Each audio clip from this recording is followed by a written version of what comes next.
Kaibigan, purihin ang Diyos sapagkat kasama ka namin dito sa programang Oras ng Pag-aaral. Ito'y pag-aaral sa salita ng ating Panginoon Diyos. Magbibigay sa iyo ng kaalaman, kapayapaan, lalong-lalo na ito'y pag-asa ng kaligtasan. Buhay na walang hanggan. Sikapin mo, kaibigan, na subaybayan ang programang ito at patuloy mong maunawaan kung ano ang kalooban ng Diyos para sa iyong buhay. Ito po ang iyong lingkod, Pastor Ray Ulbi, bilang facilitator sa ating pag-aaral sa oras na ito. Binabati ko lahat ng mga viewers natin mula sa Greenfield, sa may Singapore, sa Pattaya, Thailand, ganun din sa Japan, sa Prince George, sa Denmark, ganun din sa Hong Kong, sa Misamis, sa Birmingham, Mabuhay, San Jose, Batangas City, sa may Antipolo Hills, sa Daet, Caloocan, General Trias, Balabac, Pasig, Pantay, Puerto Digos, Cagayan de Oro, ganun din sa Pampanga, sa Bohol, sa Porac, Calawis, sa Atimonan, ganun din sa Alaminos, sa New Caridad, ganun din sa lahat ng mga hindi ko pa nabanggit, sa Luzon, Visayas at Mindanao at sa buong mundo. Purihin ang Panginoon Diyos, pagpalain ang bawat isa sa inyo. Maraming salamat sa mga masisipag na nagsusulat dyan sa YouTube comment section natin at patuloy na ibinabahagi ang programang ito at dito namin nalalaman dahil binabasa namin yan kung saan nakakarating ang programang ito. Ganon din ang mga ginigiliw nating taga-subaybay sa AWR, lahat ng mga nakikinig dyan ay pagpapalain kayo ng ating Panginoong Diyos. Dalangin namin na kayo ay patuloy na palakasin ng ating Panginoong Diyos. Ang makakasama natin dito sa studio ay ang ating mga butihing pastor, mga alagad ng ating Panginoon Diyos. Una dito ay si Pastor Ian Felicitas. Siya po ang ating bagong Field Secretary for Adventist Identity and Associate in Administration ng Southern Asia Pacific Division. Kumusta kayo, Pastor Ian? Mabuti naman po, Pastor Ray, Pastor Julius, at sa inyo pong lahat, mga ginigiliw na taga-subaybay, mga kapatid. Maraming salamat na tayo-tayo pong lahat ay nagsama-sama muli upang pag-aralan ang ating quarterly lesson na ito po'y gabay para maunawaan natin ang Biblia, pero ang Biblia pong batayan ng ating pinag-aaralan. Ganon din. At ang pangalawang mga kasama natin dito ay si Pastor Julius Bermudez. Siya po ang ating Sabbath School and Personal Ministries Director ng Northern Luzon, Philippine Union Mission. Kumusta kayo, Pastor Julius? Napakabuti ng Panginoong Diyos, Pastor Ray at Pastor Ian, dahil muli binigyan tayo ng Panginoong Diyos ng pagkakataon upang pag-aralan ng kanyang mga ginintuang salita. Binabati rin natin ang ating mga taga-subaybay. Kumusta po kayo dyan, mga minamahal na mga kapatid? Sa ating pagpapatuloy, nais kitang aniyahan, kaibigan, sa isang panalangin. O Panginoon Diyos, sa manaming banal, napakabuti niyo sa amin at pinagkaloob niyo ang panahon na ito upang pag-aralan namin ang iyong mga ginintuang salita. Patuloy kayong magsalita sa amin, Panginoon, at ang Banal na Espiritu nawa ang mag-ministro sa aming buhay at maunawaan namin ito at may isa kabuhayan. At nawa, Panginoon, maramdaman namin ang iyong pagkalinga. Patawarin kami, Panginoon, sa aming mga kasalanan. Ito hiling namin sa matamis na pangalan ng aming Panginoong Jesus. Amen. Ang ating pang-siyam na paksa na ating pag-aaralan ngayong linggo ay may pamagat na pagsasabuhay ng kautusan. At ang talatang sa uluhin na matatagpuan sa Exodo 20, 22 at saka 23. Ito po ang sinasabi. Sinabi ng Panginoon kay Moses, ganito ang sasabihin mo sa mga anak ni Israel. Kayo ang nakakita na ako'y nakipag-usap sa inyo mula sa langit. Huwag kayong gagawa ng mga Diyos na pilak na iniagapay sa akin. Huwag kayong gagawa para sa inyo ng mga Diyos na ginto. Wow! Iyan ay isang payo ng ating Panginoong Diyos. At itatalakayan ang ating leksyon sa 3 punto. Ang 3 punto ay nagsisimula sa 3 L, saka may R. Ang unang punto ay paliwanag sa atin ni Pastor Ian. Ang unang punto ay law, a reflection of God's character. Pangalawa ay law ulit, restraint against evil. Ang pangatlo ay law ulit, and its relationship to salvation. Ang unang punto ay paliwanag sa atin ni Pastor Ian. Pastor Ian, ano ibig sabihin ng pangalawang punto? Please. Ang unang punto, mga kapatid, ay ang kautusan bilang reflection of God's character. Pero mahalaga po maunawaan natin kung ano po ang kautusan sa Biblia. Tingnan po natin ang ilang mga malinaw na talata mula sa Biblia para maunawaan po natin ang kautusan sa Biblia. Pag sinabi po natin kautusan, mga kapatid, mayroong pong dalawang term na malimit na ito ang ginagamit. Isa sa Lumang Tipan, isa sa Bagong Tipan. At ang term na ito ay, ang una po ay ang salitang Torah na galing sa wikang Ebreo. Ang ibig sabihin po nito ay ito ay isang direction or isang pagbibigay ng kung ano ang dapat or instruction or sa madaling salita, kautusan. Tingnan po natin ang ilang mga sipi ng talata para maunawaan po natin kung papaano ginamit ang salitang ito at ang mga talatang ito ay siyang tutulong sa atin upang maging mas malinaw sa atin kung ano ang kautusan. Tulad po halimbawa ng Genesis 26:5. Sapagkat pinakinggan ni Abraham ang aking tinig at sinunod ang aking tagubilin, ang aking mga utos, ang aking mga batas at ang aking mga kautusan. Makikita natin dito na sa paggamit po sa Genesis 26 versikulo 5 na ang kautusan ay mga instructions, mga divine instructions, mga tagubilin ng Diyos na ito'y sinunod ni Abraham at ng marami pang iba. So sa madalit salita, pag sinabing Torah, ito ay nangangahulugang instructions, tagubilin, kautusan. Meron pa pong ilan tulad po ng Exodo 16:4. Nang magkagayoy sinabi ng Panginoon kay Moses, kayo'y aking paulanan ng tinapay mula sa langit. Lalabas at mamumulot ang taong bayan araw-araw ng bahagi sa bawat araw upang aking masubok sila kung sila'y lalakad ayon sa aking kautusan o hindi. Dito po sa talatang ito, makikita natin ang kautusan ay ginamit po bilang isang mga instructions kung ang tao ba'y susunod, sila'y tatalima, kung sila ba ay susunod sa mga alituntunin ng ating Panginoon. Meron pa pong ilang paggagamit ito sa Lumang Tipan, pero ito po yung ilang main uses ng salitang Torah sa Lumang Tipan. Sa Bagong Tipan po, ang ginamit pong salita ng Torah or yung law is more associated sa salitang nomos. Ito po'y makikita natin halimbawa, mga kapatid, sa Juan Kapitulo 15, John chapter 15, and the verse is 25. Ito ay upang matupad ang salitang nasusulat sa kanilang kautusan. Ako'y kinapuutan nila ng walang kadahilanan. Ang makikita po natin sa John 15:25, this law is a revelation of God's will. Tingnan pa po natin ang Mateo 7:12. Kaya anumang bagay na ibig ninyong gawin sa inyo ng mga tao, gayon ang gawin ninyo sa kanila, sapagkat ito ang kautusan at ang mga propeta. Itong kautusan na ito, mula dito sa Mateo 7:12, ay kautusan na direktang ginagamit yung konteksto ng Lumang Tipan or more of the Pentateuch.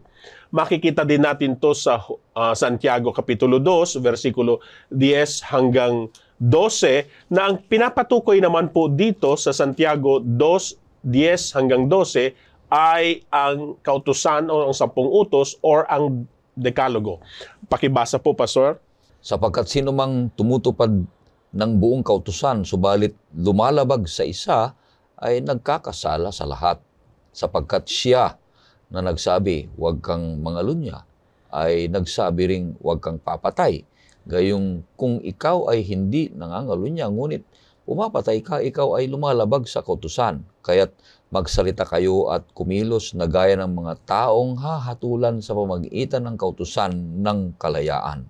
So makikita po natin dito na yung kautusan na ito ay hindi lamang yung ilang instructions o kalooban ng Panginoon, kundi ito rin ay ginagamit sa kabuuan ng kautusan ng Diyos o ng 10 utos. May isa pa po ang Gawa 15 versikulo 1, Pastor Urbi.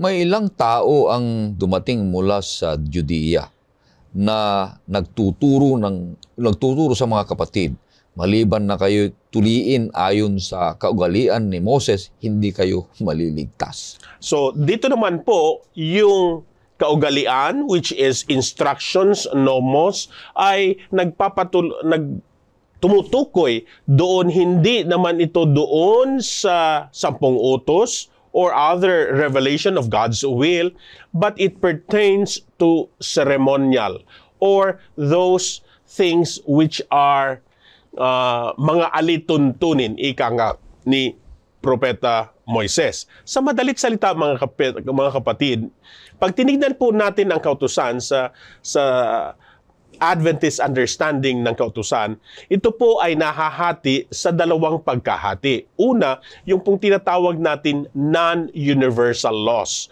Pag sinabi po nating non-universal laws, ito po yung mga kautusan sa Biblia na mga seremonyal.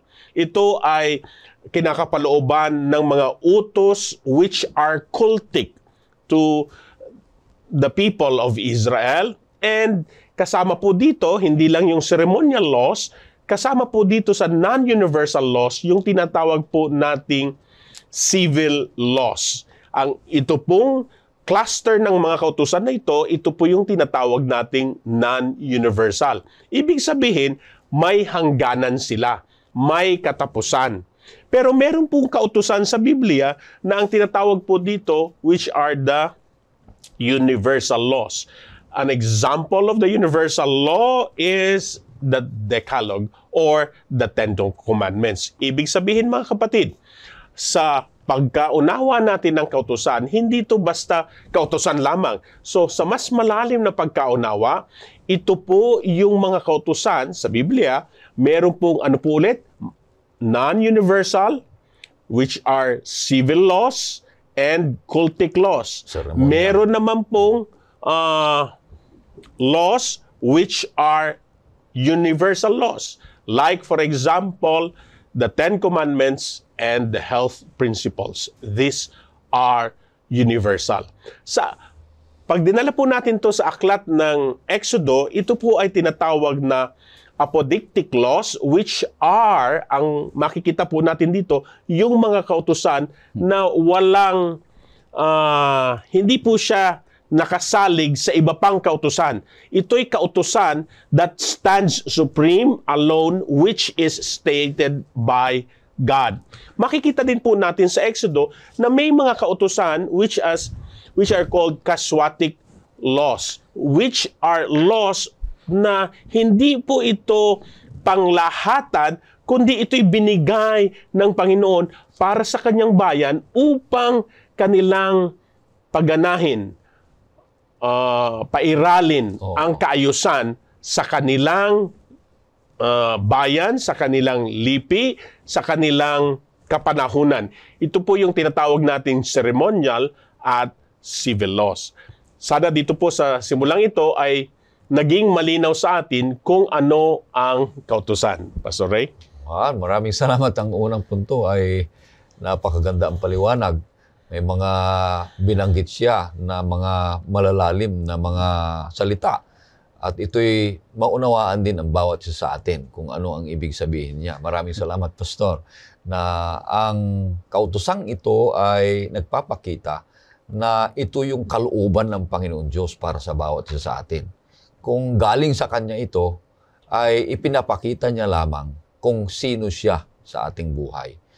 Na ang Diyos na ito, kung ano yung iniuutos niya sa atin, siya yun. na gusto niyang mangyari sa bawat isa sa atin. Ano, Pastor Julius? Mula sa pag-discuss ni Pastor Ian, Pastor Ray, meron akong napansin na kanyang ginamit na dalawang salita mula sa Hebreo at Griego. Yung Torah at yung Nomos. Na ang ibig sabihin nito ay to provide direction and instruction. Yun yung kanyang binanggit kanina. Na kung saan ang greatest example ng Torah at Nomos ay yung Ten Commandments. Na ito kung minsan ay ginagamit ng iba na sinasabi na wala na ang kautusan. Lipas na. Lipas ng kautusan. Ngunit diniscuss ni Pastor Ian kanina yung pagkakaiba ng kautusan na ito.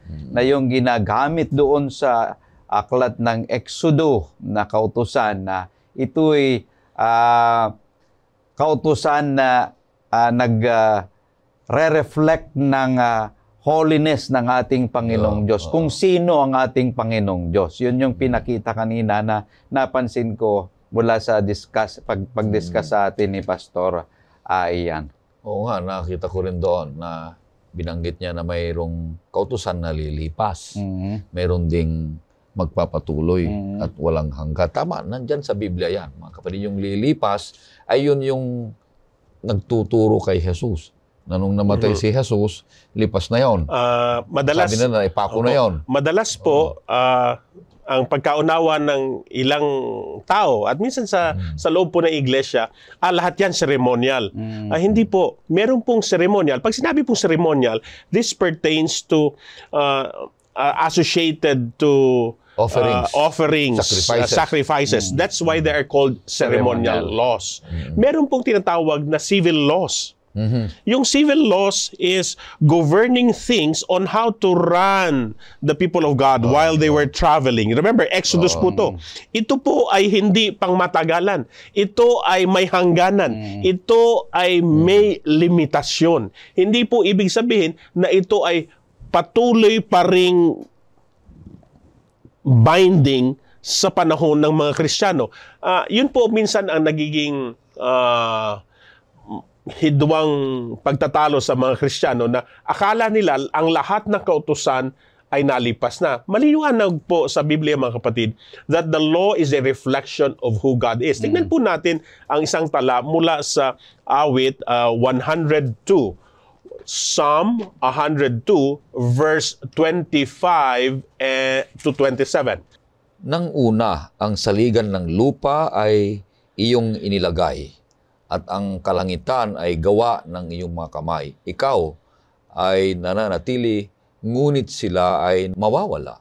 Parang kasuutan silang lahat ay mawawala. Pinapalitan mo sila na gaya ng kasuutan at sila'y mapapalitan. So, kung papansinin natin dito, mga kapatid, itinuturo po ng awit na God is forever. Kaya nga sa Hebreo 13:8, ang ating Panginoong Jesus is the same yesterday, today, and forever. Or sa mga hinaharap. Kaya nga pagbabasahin po natin ang awit, paglingkod po natin itong talatang ito, mga kapatid, Psalm 19 verse 7 and 8. Pastor? Ang kautusan ng Panginoon ay sakdal na nagpapanauli ng kaluluwa. Ang patutuo ng Panginoon ay tiyak na nagpapatalino sa kulang sa kaalaman. So makikita natin dito, mga kapatid, the law of God is perfect. The commandment of the Lord is pure. Even when we look at it, it resembles of who God is. Banal ang Diyos, perpekto ang Diyos. So ang kanyang kautusan, which is the Ten Commandments, which is a reflection of who He is. Sana ito po ay naging malinaw sa ating mga kapatid. Kaya po sa ating sinasabi, the law is a reflection of the character of God. Because the law will never be contrary to the lawgiver. Hindi po pwedeng ang kautusan ng Diyos ay kontra o hilis kung sino ang Diyos. Kailangan po kung sino ang Diyos, ang kanyang kautusan ay magpapakita at ipinapakita kung sino ang may akda ng kautusang ito. Napakaganda na maunawaan natin ng tama ang ibig sabihin ng kautusan.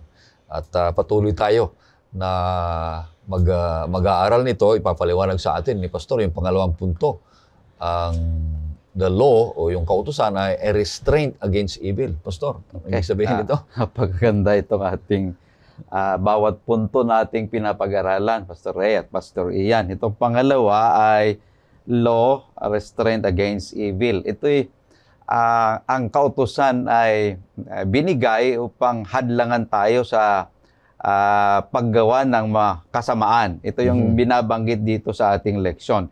Kasi dito sa ating mundo na ginagalawan, in a fallen world, kung ating titingnan, yung kautusan ay nagsisilbi upang hadlangan tayo sa paggawa ng mga kasamaan.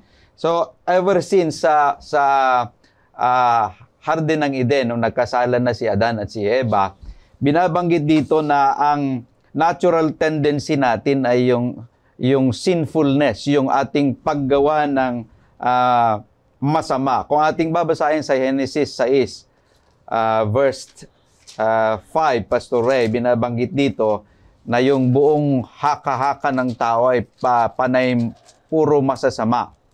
Nakita ng Panginoon na napakasama na ng tao sa lupa at ang bawat haka ng mga pag-iisip ng kanyang puso ay palagi na lamang masama. Okay, binabanggit dyan na yung tendency ng tao, yung kanyang pag-iisip, yung kanyang nasa puso ay masama na. At doon sa bagong tipan, binabanggit din dito na ibinigay ang kautusan, dinagdag ang kautusan dahil sa pagsalangsang. Kung ating babasahin ang aklat ng Galatia 3:19.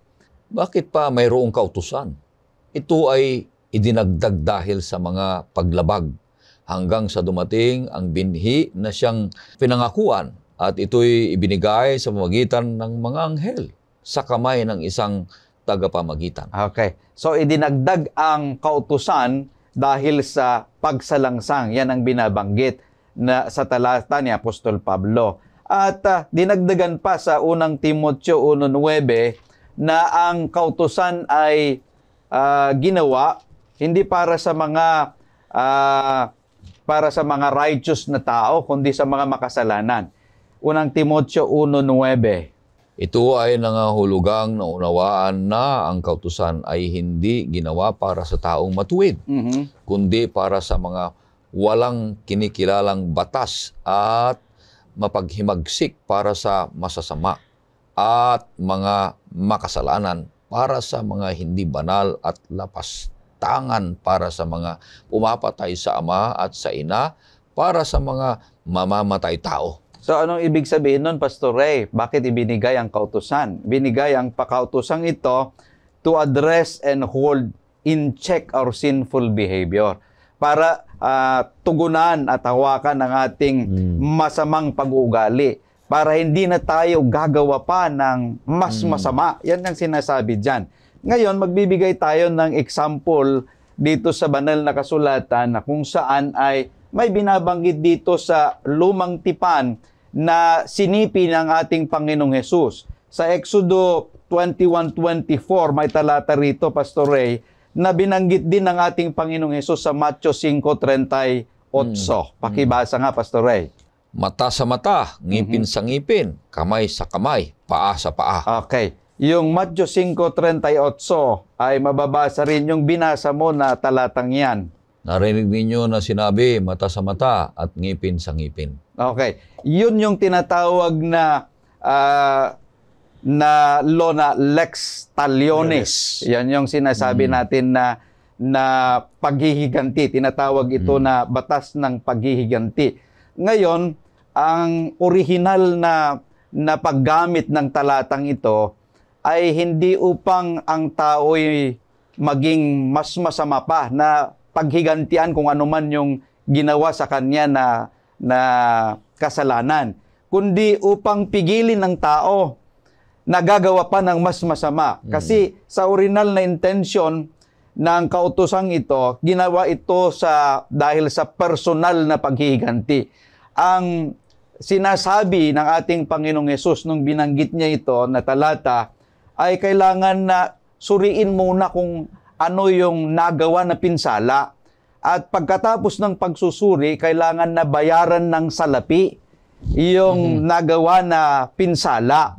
Para sa ganon ay mapigilan ng tao sa kanyang personal na paghihiganti. Kasi meron tayong kasabihan na huwag mong ilagay ang batas sa iyong mga kamay. Yun yung kasabihan na ating sinasabi dahil yung word na lex talionis. Ngunit dito ang original na pagkagamit ng talatang ito na kautusan ay kailangan na suriin muna natin yung kung ano yung pinsala na nagawa at babayaran ng taong ito para hindi mailagay sa kanyang kamay ang paghiganti.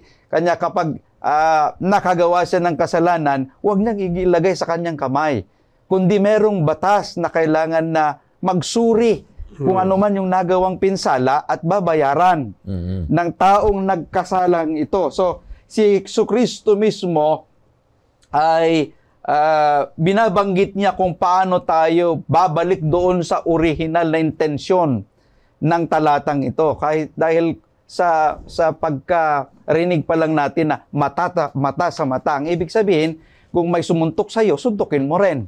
Diba? Ganon yung kaugalian ng tao. Oo, pero ang ating Panginoong Hesus, dito, yung original na paggamit na sinasabi dito, yung motibo sa likod nito ay yung magdala ng katarungan at pagkakasundo ng magkaaway na grupo. Yun yung layunin ng talatang ito para manumbalik ang kapayapaan. Kanya nga't yung law na sinasabi rito ay ito yung panangga upang pigilan tayo na gumawa pa ng mas lalong masama. Yun yung sinasabi ng ating talata na sinasabi. Tama. Kaya malaking bagay ang pagbibigay sa atin ng Panginoong Diyos, itong kautusan na ito. Na hindi lang yung unang punto natin na naipakilala na ito'y isang reflection ng kanyang kalooban at nakita natin ang paano ang dalawang kautusan na ito, yung moral at saka yung seremonya. Ang pangalawang punto ay napakaganda upang pigilan tayo sa paggawa ng masama. Kung nakagawa man tayo ng masama, ay susuriin yung mga nagawa at ikaw mismo magbabayad.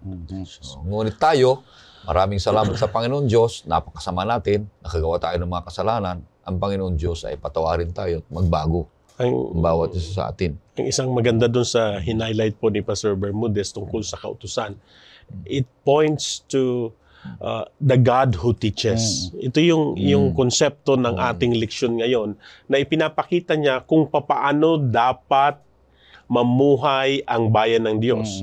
Bagamat parang medyo komplikado po siguro sa atin ngayon na inuunawa.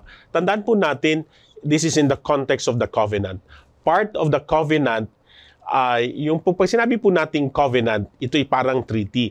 Ang isang part po nito, may preamble yan, may stipulations. Doon sa stipulations, ito yung mga requirements. And doon sa mga hinihiling ng Diyos ay yung kautusan. At doon sa kautusan, part of the covenant which is said in the structure of Exodus ay yung kautusan na hindi mapapawi, which is the Decalogue. At kasama doon, yung ding kautusan kung paano mamuhay ang bayan ng Diyos sa kanilang konteksto nung panahong iyon. Kaya nga, ang pinawalang bisa ng cross ay yung mga non-universal laws such as the ceremonial law and the civil laws. Pero kanina po binigyan tayo ng example ni Pastor Jules kung paano gamitin yung mga kautusan na yon sa konteksto nila upang mabuhay sila, pero ito po ay mas pinakita ni Jesus. Mas nilawlawag sa Ilocano, pinaliwanag. Mas pinakita ng Diyos kung ano yung tunay.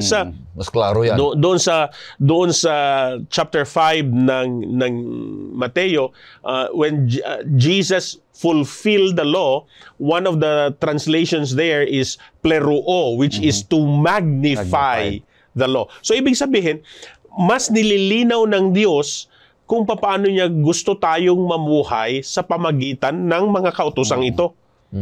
So, anong ganda kung tayo din ay mamumuhay batay sa itinuturo ng Diyos kasama ng 10 utos at ng ibang prinsipyo ng Biblia. Kaya nga't mabuti itong kautusan na ito na ipinakita ng Panginoon Diyos na ito, pag sinunod mo ito, ganito ang mangyari sa iyo. Pag hindi mo sinunod ito, ganito rin ang mangyari sa iyo. Kaya yung tao, makikita niya kung ano mangyayari sa kanya sa mga susunod na mga araw o kaya ang resulta kung ano yung dapat niyang gawin para ito ay mas mabuti para sa kanya. Mabuti yun sa akin. Kung itong gawin mo, itong mangyayari sa iyo, adi alam ko kung dapat mo ang gawin. Pag sinunod natin yan ay mabuti. Inililihis tayo sa paggawa ng masasama. Ngunit patuloy pa rin ng mga tao, minsan ay gumagawa sa atin ng mga masasama. Minsan ay meron tayong babala o kaya sinabi ng Panginoon Diyos, anong gagawin mo sa taong patuloy na gumagawa ng masama sa iyo? Sabi dito na may nabasa ako dito. Sa Roma 12:21, anong sabi niya? Huwag kang padaig sa masama, kundi daigin mo ng mabuti ang masama. So kung laging masama ang nangyayari o ginagawa sa iyo, gumawa ka pa rin na mabuti. Huwag nang sinabi mo kanina na kung sinapak ka, sapakin mo rin. In other words, Pastor Ray, without the commandments, our society would descend into chaos and violence. Yun yung mangyayari sa atin. Ngunit tayo nagpapasalamat sa Panginoong Diyos dahil merong kautusan that safeguard each one of us. Ang community, ang society, ang moralidad, yan ay ano. Pero ito'y, balik tayo doon, hindi nagliligtas sa atin ito. Nagbibigay sa atin ng kasiyahan na mamuhay at kaya may kaayusan. Ipinakita pa lalo ng Panginoon kung sino siya doon sa ilang bahagi noong Exodo, which is pertaining to when you look at Exodus 23, kasi ito yung after na nung pagpasok nila sa Kanaan, yung mga I statements ng ating Panginoon. Makikita natin doon kung ano ang ginagawa ng Panginoon. Ang sabi ng Panginoon, ako at ang aking anghel ay mangunguna sa inyo. Ako ang siyang gagabay sa inyo. Ako ang siyang papawi ng inyong mga tears, ng inyong mga luha. Ako ang kasama nyo. Kayo ay dapat mamuhay ng maayos. Yan yung mga sinabi ng ating Panginoon. So, these are based on the promises. And the positive way to look at the law of God, these are promises as well. Kaya tingnan po natin yung isang talata, Pastor, sa Exodo 14, 13 at 14. Exodus 14, 13, and 14. Sinabi ni Moses sa bayan, huwag kayong matakot. Magpakatatag kayo at masdan ninyo ang pagliligtas ng Panginoon na kanyang gagawin sa inyo ngayon, sapagkat ang mga Ehipsyo na inyong nakikita ngayon ay hindi na ninyo muling makita kailanman. Ipaglalaban kayo ng Panginoon at ang dapat lamang ninyong gawin ay manahimik. Yun po, mahalaga po yung concept ng yung to be silent, to be quiet. Alam niyo po ba, mga kapatid, medyo baka magulat po kayo, wala pong direct word sa Old Testament which is obey.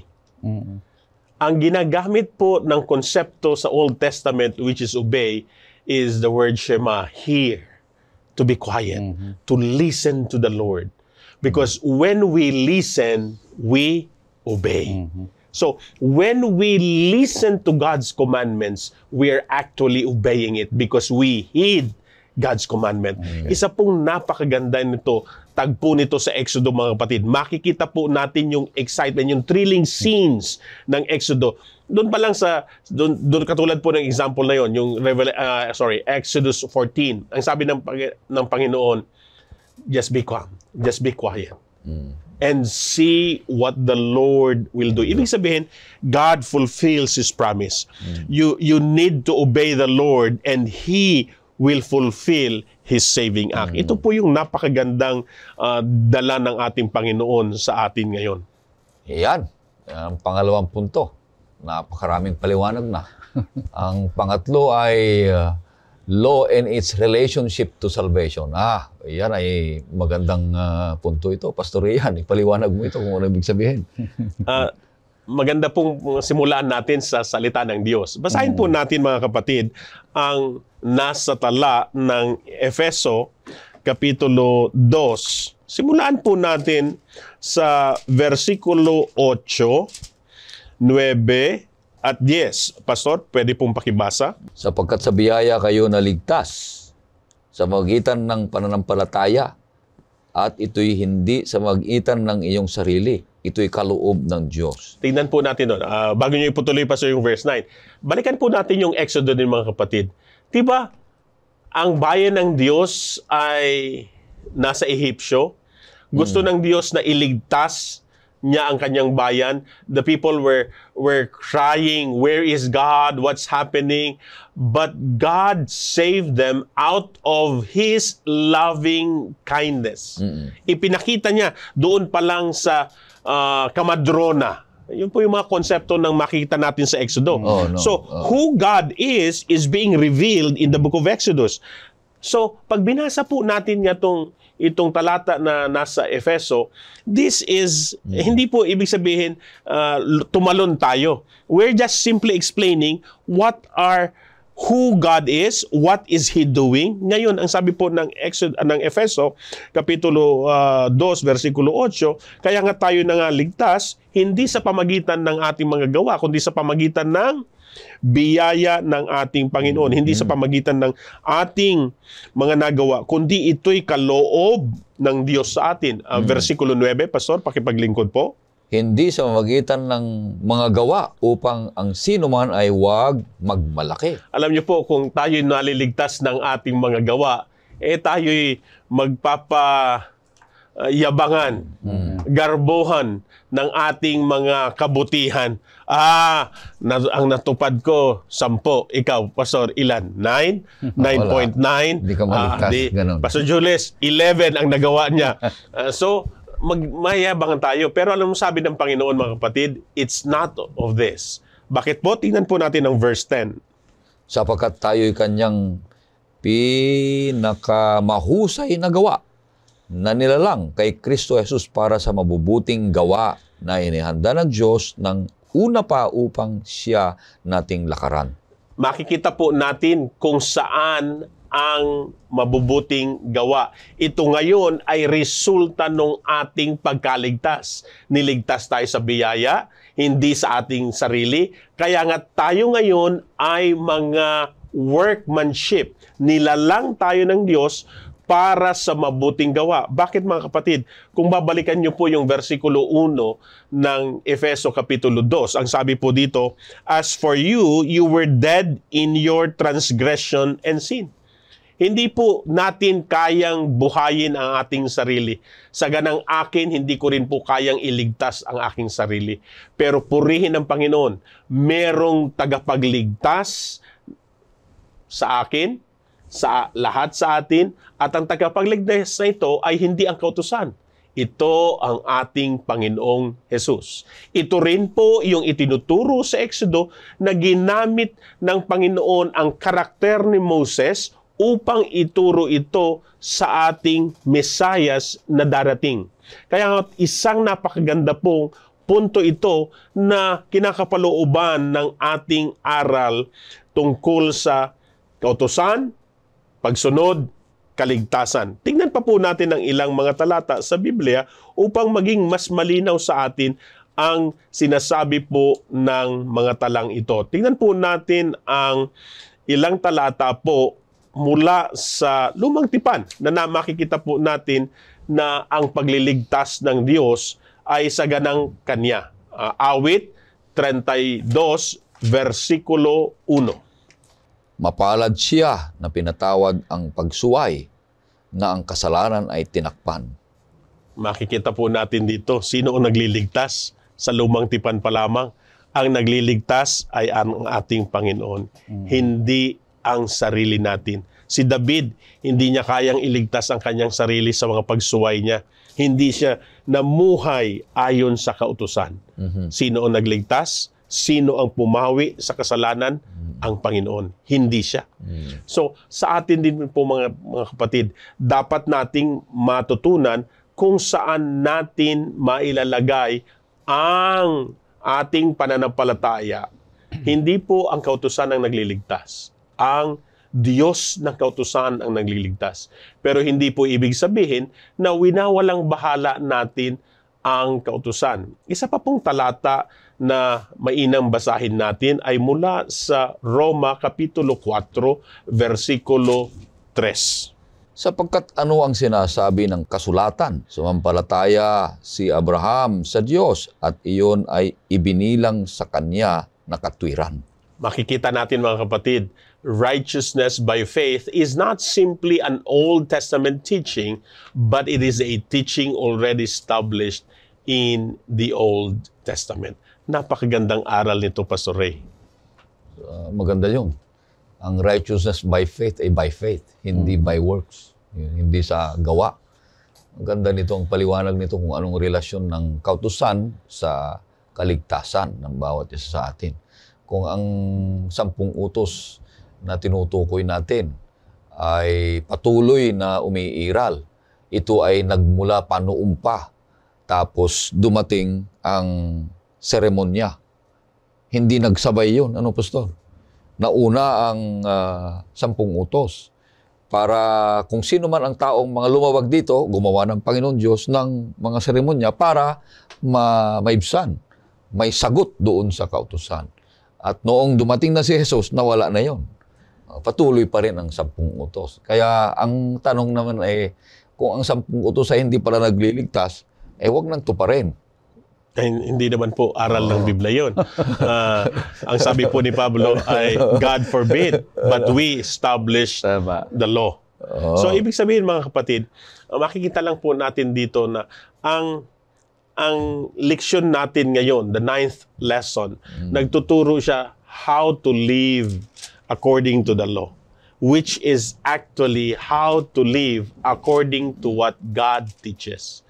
Hindi lang Diyos ng pag-ibig ang Diyos din ay tagapagligtas, pero dito makikita din natin, ang Diyos din pala ay tagapagturo kung papaano tayo mamuhay ng may kaayusan, may kabanalan, at merong patotoo na tayo'y naligtas ng Diyos na ito. Napakaganda, Pastor Ray, yung sinasabi ni Pastor Ian kanina, na kung babalikan natin yung Exodus, kung paano niligtas ng Panginoong Diyos ang kanyang mga anak mula sa pagkaalipin na patungo doon sa Land of Promise. Makikita natin bawat yugto ng kanilang paglalakbay, hindi nila talaga mailigtas yung kanilang sarili, kundi nariyan ang Panginoong Diyos na nagbibigay ng kaligtasan. Ngunit kung minsan ay nakikita ng tao sa panahon ng danger, yung kanilang kanilang inuuna na akala nila ay makaya nilang iligtas ang kanilang sarili. Nakakalimutan nilang Panginoong Diyos. Kanya, bago binigay yung kautusan, babalik tayo mula doon sa Exodus chapter 20 verse 2 kanina, ipinakita na naman ng Diyos kung ano ang kanyang ginawa sa kanila na pagliligtas.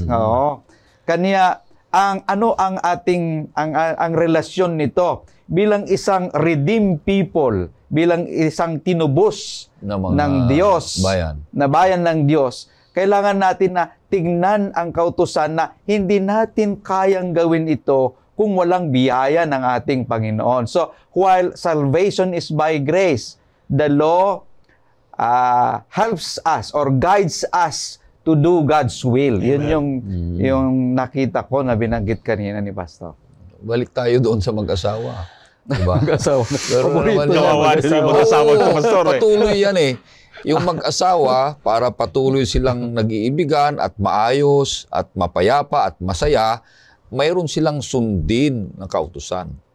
na alituntunin para magpatuloy sila. Eh kung lumabag yung isa, wala, magkasangga o kaya magkaaway. Ganon din tayo sa Panginoon Diyos. Meron na tayong biyaya na tinanggap, niligtas na tayo, pinatawad na tayo ng Panginoon Diyos, binigyan na tayo ng isa pang pamamaraan. O yun, sumunod na tayo sa kanyang kautusan para tayo ay patuloy na may kapayapaan. Pero hindi yun ay nagliligtas sa atin. Yun ay nagbibigay din sa atin ng direksyon na kapayapaan na patuloy na mayroong kaayusan sa ating buhay. Kaya kahit saan ka pumunta, mayroong kautusan para magkaroon ng kaayusan. Ganon din sa langit. May kaayusan, kaya may kautusan. Bakit? Ang Diyos ay nagmamahal. Kasi yung pagmamahal na walang kautusan ay chaos yan. Sabi mo, pababa. Dahil gustong gawin ang gustong gawin. Yan ang style ni Satanas eh. Yun ang lagi kong sinasabi, Pastor Ian eh. Walang may gustong sumunod sa kaaway. Pero ang style, ang gusto niya, ay gawin niya lang, sabi niya sa iyo, basta gawin mo yung gusto mo, okay na yun sa akin. Sabi ng kaaway. Kasi pag ginawa na natin yung gusto natin, kalooban natin, laging lihis. Laging masama ang kalooban o gusto natin. Pero pag sinunod natin ang kalooban ng Panginoon Diyos, kagaya ni San Pablo na sabi niya, hindi ako nabubuhay sa akin, kundi nabubuhay sino? Si Kristo, ang Panginoon. So, kung si Kristo ang nabubuhay sa iyo, hindi na ikaw ang nabubuhay sa sarili mo. Si Kristo na ang nagdidesisyon. Si Kristo na ang nasusunod sa buhay mo. So, kung gusto mong masunod ang buhay mo, sarili mo, desisyon mo lang ang sundin mo. Wala ka doon sa kautusan ng Panginoon Diyos. Pero kung sundin mo ang kautusan ng Panginoon Diyos, nabubuhay ka sa kanyang kautusan at nabubuhay sa kanyang kalooban. Yung karagdagan nun, Pastor, when we choose to be in that relationship, na siya ang ating Diyos, tayo ngayon ay namumuhay ayon sa kanyang kalooban, sa kanyang kautusan, we are in that covenant relationship with the Lord. Napakasarap na isipin, mga kapwa ko, Pastor, na tayo ay pwedeng mamuhay ngayon ng may kapayapaan, ng may kasiguruhan, na tayo'y namumuhay ayon sa tipanan natin sa Diyos. Amen. Amen. Alright. So, maraming salamat sa ating pag-aaral ng ating leksyon. Ngayong oras na ito, purihin ang kanyang pangalan. Maliwanag na ang tatlong punto na ito, ang kautusan na ito ay nagpapakita kung ano ang karakter ng ating Panginoon Diyos, kung sino siya sa ating buhay, na meron tayong malalim na ugnayan sa Kanya sa pamagitan ng pagsunod sa Kanyang mga kautusan. At ang kautusan ay isang restraint, binabawalan tayo para sa gumawa ng masasama. At kung laging gumagawa ng masama ang mga tao sa atin, gumawa tayo ng mabuti para maturuan natin sila paggawa ng mabuti. At ito ay isang pagpapakita ng meron tayong relasyon sa ating Panginoon Diyos. Kaya purihin ang kanyang pangalan, kapatid, mahal na kaibigan. Sa ating pagtatapos ay makakarinig po tayo ng isang awitin. Pagkatapos nito ay pakinggan natin. Bigyan natin kay Pastor Ian ang isang panalangin.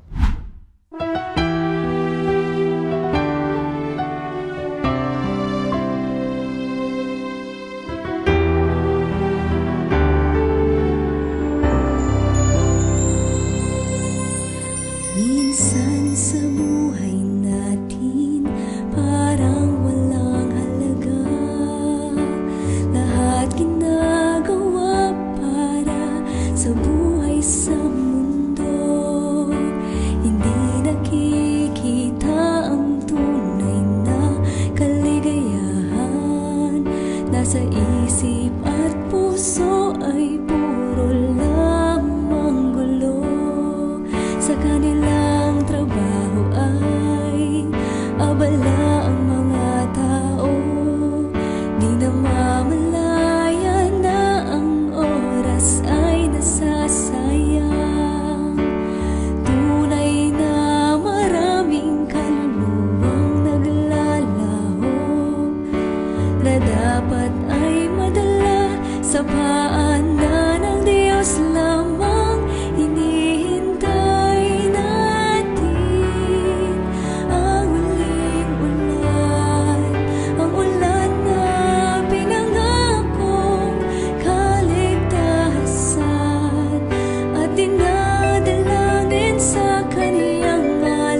Espiritu ang siyang manahan habang tayo'y gagawa para sa pag-ibig ni Jesus sa atin, na ang isip, puso't kaluluwa ay Kaniyang babaguhin,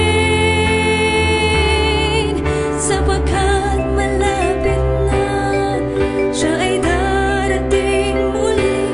Hintay lang, walang hanggan, siya'y atin nang magkakapiling. Kung tunay na mahal natin ang Diyos Ama, ibigay natin ang buhay ng lubos sa Kaniya. Hindi hintay natin ang huling ulan, ang ulan na pinangako, kaligtasan, at dinadalangin sa Kaniyang ngalan.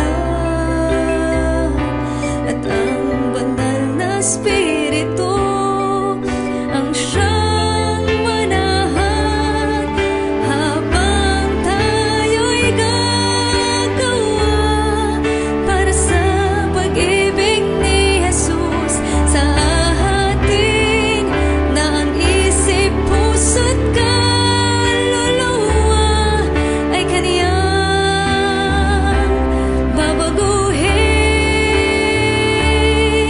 sapagkat malapit na siya ay darating muli. Hintay lang, walang hanggan, siya'y atin nang magkakapiling.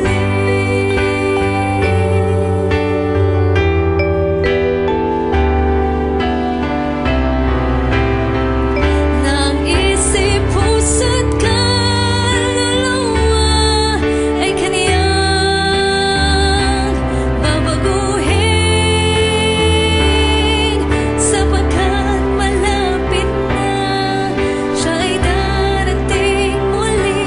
Hintay lang, walang hanggan, siya'y atin nang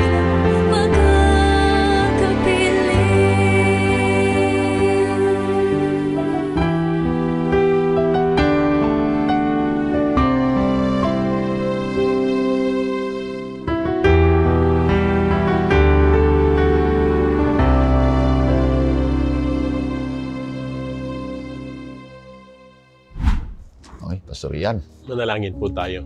Amang banal Diyos na makapangyarihan sa lahat, salamat po na kayo'y nakilala namin hindi lamang isang Diyos ng pag-ibig, kundi isang Diyos na nagtuturo sa amin.